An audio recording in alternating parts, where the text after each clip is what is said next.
Assalamualaikum warahmatullahi wabarakatuh. Perkenalkan, nama saya Fahri Mohtar, NIM 120220112 dari jurusan Perencanaan Wilayah dan Kota, Fakultas Teknologi Infrastruktur dan Kewilayahan, Institut Teknologi Sumatera. Di sini saya akan membawakan presentasi terkait pembangunan wilayah berdasarkan pendekatan klaster. Outline pada presentasi kali ini yaitu ada pendahuluan, manfaat pendekatan klaster, faktor-faktor pembentukan, langkah-langkah, faktor keberhasilan, tantangan, strategi, studi kasus, dan kesimpulan. Pendahuluan, pendekatan klaster oleh Michael Porter diperkenalkan oleh seorang ahli strategis bisnis terkemuka yaitu Michael Porter pada tahun 1990-an. Pendekatan klaster berfokus pada pengembangan sektor-sektor yang saling terkait dalam suatu wilayah tertentu. Menurut Porter, klaster terdiri dari kelompok perusahaan dan institusi terkait dalam satu sektor atau beberapa sektor yang terkait, yang terletak dalam satu wilayah geografis dan memiliki interaksi yang intensif dan saling memperkuat. Faktor-faktor kelembagaan, faktor-faktor daya saing, dan faktor-faktor inovasi. Apa itu pendekatan klaster? Pendekatan yang berfokus pada pengembangan sektor-sektor yang saling terkait dalam suatu wilayah tertentu. Dilakukan dengan cara mengidentifikasi pengembangan dan memperkuat ikatan antar sektor di wilayah tersebut. Tujuan pendekatan klaster yaitu mengoptimalkan pengembangan potensi daerah, meningkatkan daya saing wilayah, meningkatkan kesejahteraan masyarakat di wilayah tersebut. Dalam manfaat pendekatan klaster terdiri dari peningkatan daya saing industri, yaitu dalam sebuah klaster perusahaan-perusahaan dapat saling berkolaborasi dan berbagi pengetahuan serta sumber daya yang dimiliki. Hal ini dapat meningkatkan produktivitas dan kualitas produk yang dihasilkan, sehingga dapat meningkatkan daya saing industri di tingkat nasional maupun global. Lalu manfaat yang kedua yaitu meningkatkan inovasi dan teknologi, yang dimana dalam klaster perusahaan-perusahaan dapat saling berkomunikasi dan berkolaborasi dalam penelitian dan pengembangan produk baru, serta memanfaatkan teknologi terbaru yang tersedia. Hal ini dapat mendorong inovasi dan peningkatan teknologi yang dapat meningkatkan kualitas dan efisiensi produksi. Lalu manfaat yang ketiga yaitu meningkatkan efisiensi dan produktivitas, yang dimana klaster dapat membantu perusahaan-perusahaan dalam industri tertentu untuk memperoleh akses yang lebih mudah dan cepat terhadap pasokan bahan baku, sumber daya manusia yang berkualitas, dan infrastruktur yang diperlukan. Hal ini dapat meningkatkan efisiensi dan produktivitas perusahaan, sehingga dapat meningkatkan daya saing dan profitabilitas. Lalu selanjutnya yaitu meningkatkan kesempatan kerja. Klaster dapat menciptakan kesempatan kerja baru bagi masyarakat lokal, baik dalam sektor langsung maupun tidak langsung. Dalam sebuah klaster terdapat berbagai jenis pekerjaan mulai dari pekerjaan tingkat rendah hingga pekerjaan tingkat tinggi, sehingga dapat meningkatkan kesejahteraan masyarakat sekitar. Lalu manfaat yang terakhir yaitu meningkatkan pertumbuhan ekonomi. Dalam jangka panjang, pembentukan klaster yang kuat dan berkelanjutan dapat memberikan dampak positif bagi pertumbuhan ekonomi wilayah. Hal ini dapat terlihat dari peningkatan investasi, peningkatan produksi, dan peningkatan nilai ekspor yang dihasilkan dari industri yang berkumpul dalam klaster tersebut. Selanjutnya adalah faktor-faktor pembentukan klaster. Yang pertama adalah faktor geografis. Lalu ada faktor ekonomi, lalu ada faktor sumber daya manusia, lalu faktor teknologi, dan faktor budaya sosial.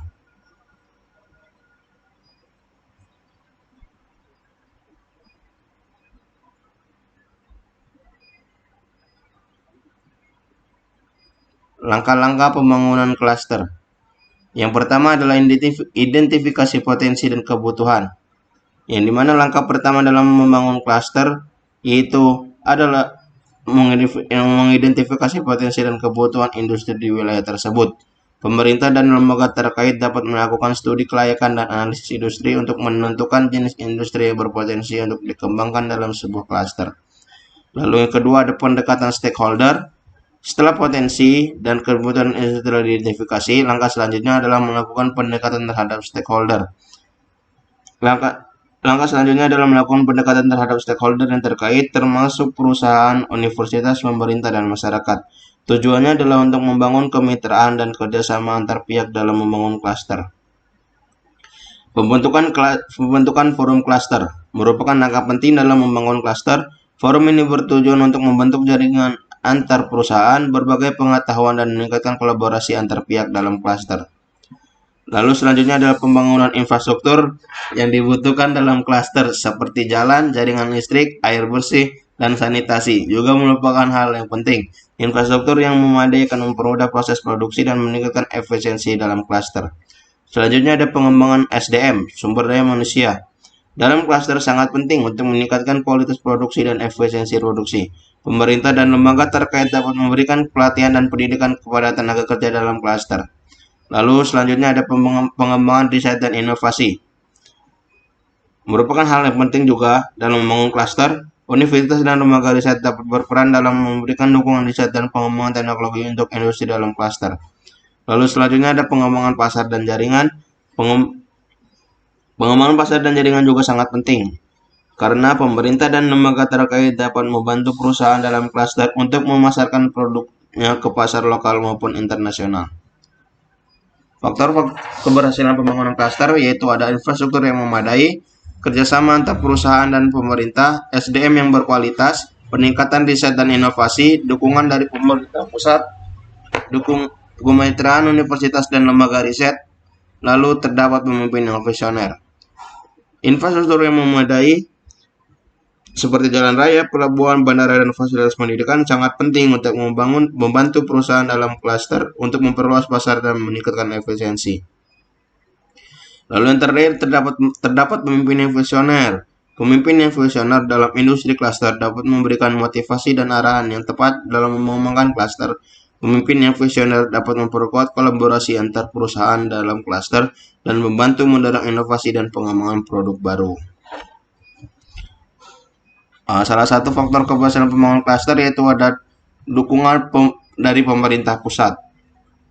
Karena pemerintah pusat dapat memberikan dukungan dalam bentuk insentif fiskal, kebijakan perdagangan, dan program bantuan keuangan untuk memfasilitasi pembangunan klaster. Dukungan dari pemerintah juga penting untuk mempromosikan produk dalam pasar global. Tantangan dalam pembangunan klaster yaitu tergantungan pada industri utama, kompetensi internal, keterbatasan sumber daya manusia, kurangnya modal, kurangnya dukungan pemerintah, perbedaan kebijakan pemerintah, dan tantangan global. Dalam ketergantungan pada industri utama, pembangunan klaster dapat mengakibatkan ketergantungan pada industri utama yang berkembang dalam klaster tersebut. Hal ini dapat mengakibatkan ketidakseimbangan ekonomi dalam wilayah tersebut dan kerentanan pada fluktuasi pasar. Lalu, perusahaan dalam klaster dapat bersaing secara internal dalam memperebutkan sumber daya dan pasar yang dapat menghambat kolaborasi antar perusahaan dalam klaster. Lalu ada keterbatasan SDM yang dimana keterbatasan SDM yang berkualitas dalam wilayah tersebut dapat menghambat perkembangan klaster dan perkembangan produk dan teknologi baru. Yang terakhir ada tantangan global seperti perubahan teknologi, fluktuasi pasar, persaingan internasional dapat menghambat perkembangan klaster dan saing produk dalam pasar global. Dalam menghadapi tantangan tersebut terdapat strategi yaitu kolaborasi dan jaringan seperti membangun kolaborasi antar perusahaan dalam klaster, pemerintah, dan lembaga riset untuk meningkatkan inovasi, efisiensi, dan daya saing. Dan ada fokus pada inovasi dalam pengembangan produk baru untuk mempertahankan daya saing dalam pasar global. Melakukan diversifikasi produk dan pasar untuk mengurangi ketergantungan pada industri utama dan mengurangi risiko fluktuasi pasar. Meningkatkan pendidikan dan pelatihan untuk meningkatkan kualitas SDM dalam wilayah tersebut. Lalu meningkatkan investasi dalam infrastruktur, lalu ada memberi dukungan pada startup dan perusahaan kecil untuk meningkatkan inovasi dan keberhasilan dalam klaster. Dan yang terakhir yaitu internasionalisasi, yang dimana memiliki arti meningkatkan integrasi dengan pasar internasional dan mengembangkan hubungan bisnis dengan perusahaan di luar wilayah tersebut. Studi kasus yang saya ambil itu Bandar Lampung terdapat klaster kerajinan tangan di Kelurahan Sukarame. Klaster ini melibatkan sekitar 100 pengrajin yang memproduksi berbagai macam kerajinan tangan seperti anyaman bambu, souvenir, tas, dan kerajinan dari kulit. Berikut adalah langkah-langkah dalam pembangunan klaster kerajinan tangan di Bandar Lampung. yaitu identifikasi dan pemetaan. Dilakukan identifikasi dan pemetaan potensi klaster kerajinan tangan di Kelurahan Sukarame, termasuk jenis dan kualitas produk, jumlah dan kualitas pengrajin, dan pasar potensial. Yang kedua ada pembentukan kelompok pengrajin, yaitu dibentuk kelompok pengrajin kerajinan tangan di Kelurahan Sukarame untuk memudahkan koordinasi dan komunikasi antar pengrajin, serta memperkuat posisi tawar pengrajin dalam negosiasi dengan pasar. Lalu yang ketiga ada pelatihan dan pendidikan. Pelatihan ini diberikan kepada pengrajin dalam hal pengembangan produk, desain, manajemen produksi, dan pemasaran. Lalu ada promosi dan pemasaran dalam mempromosikan produk kerajinan tangan melalui pameran, bazar, dan media sosial, serta meningkatkan kualitas kemasan produk. Yang terakhir ada investasi infrastruktur. Pemerintah setempat memberikan dukungan investasi infrastruktur dalam hal membangun pusat produksi, pengadaan peralatan dan mesin, serta penyediaan bahan baku dan akses ke pasar. Melalui langkah-langkah di atas, diharapkan klaster kerajinan tangan di Kelurahan Sukarame dapat berkembang menjadi industri yang lebih efisien dan berkelanjutan. Dalam klaster ini, kolaborasi antar pengrajin, pemerintah setempat, dan pasar sangat penting untuk mencapai tujuan pembangunan klaster yang sukses dan berkelanjutan.